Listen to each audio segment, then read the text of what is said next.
We often start the new year with the best of intentions, making resolutions to replace bad habits, but we often forget these resolutions, sometimes even within a month. Joining me today to share tips on getting on the right health track in 2015, and especially about digestive health, is Dr. Rashini Raj. Also joining me to share her story is Julie Dubois, who was diagnosed with EPI several years ago. Welcome, Dr. Raj and Julie. Thank you. So, Dr. Raj, why is digestive health an important New Year's resolution? You know, we're learning more and more about how important our digestive tract is in terms of our overall health, how it can really impact our well-being and the other parts of our body. So it's really important to pay attention to your digestion, how you're feeling. Too often people ignore certain symptoms, things like gas or bloating or even diarrhea. They may think it's normal or just something they ate. But when these things happen frequently, it's important to pay attention and speak to your doctor because it could be a sign of an underlying GI condition, something like EPI or exocrine pancreatic insufficiency, which is something Julie has personal experience with. Why are people sometimes reluctant to visit their doctor with these problems? You know, I think at a young age, we're kind of trained to not talk about our bathroom habits. It's not considered polite conversation. And it's something that we have a hard time bringing up with anyone, but even with our doctor. And this is really a mistake. Your doctor's office should be an embarrassment-free zone where you can talk about anything. You have to remember, we can't read your minds. We don't know what's going on in your life unless you share it with us. And that's the only way we can really give you the best care that you deserve is if we have all the information. And we should also talk with our doctor before making major changes to diet or activity. Why is that important? Well, especially with diet, if you start to cut out or eliminate certain foods on your own, that could affect the accuracy of testing your doctor may want to do later. So before doing that on your own, talk to your doctor about how you're feeling, what you're experiencing, and they can let you know whether it's okay to remove a certain food group or not. And with exercise, you know, especially if you're not used to exercising or you're not used to a particular type of exercise, you want to make sure with your doctor that it is appropriate and safe for you and that you're not going to risk any injury by doing it on your own.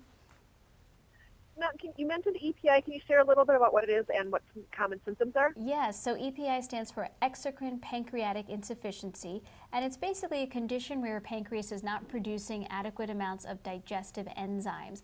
These are the enzymes that help us digest carbohydrates, protein, fat. So as you can imagine, if you're not digesting your food well, you may experience bloating, diarrhea, weight loss, gas, abdominal pain, and it's something that you want to really have diagnosed because there are treatments available. Thank you very much, Dr. Raj. Julie, how are you prioritizing your digestive health this year? There's quite a few things that I'm trying to do. First, keep a food journal because a lot of people are keeping food journals these days for calorie counting or weight loss, but mine's a little bit different, and I'm trying to track symptoms that are related to the foods that I'm eating. So, for example, if I have something really fatty and that causes me to have more GI problems, then I can go share that information with my doctor, and they might be able to modify my diet to make some changes to help me feel better.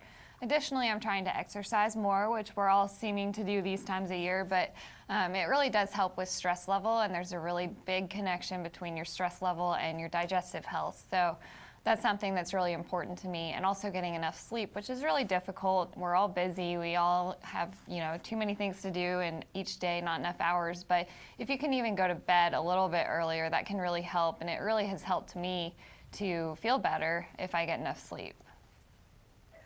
So what tips would you give to people who have experienced ongoing digestive symptoms?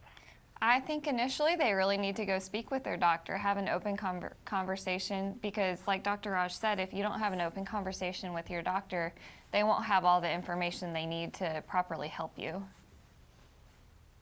And can you talk a little bit about how having EPI has impacted you as your career as a dietitian and personal trainer?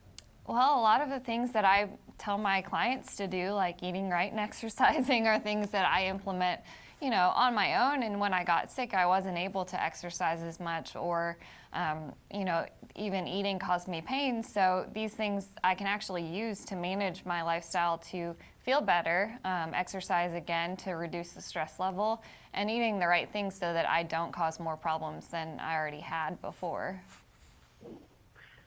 All right. Well, thank you very much for sharing your story, Dr. Raj and Julie. Is there a website that people can go to for more information? Yes, they can go to identifyepi.com. All right. Thank you very much for your time this morning. Thank you. Happy New Year. You too.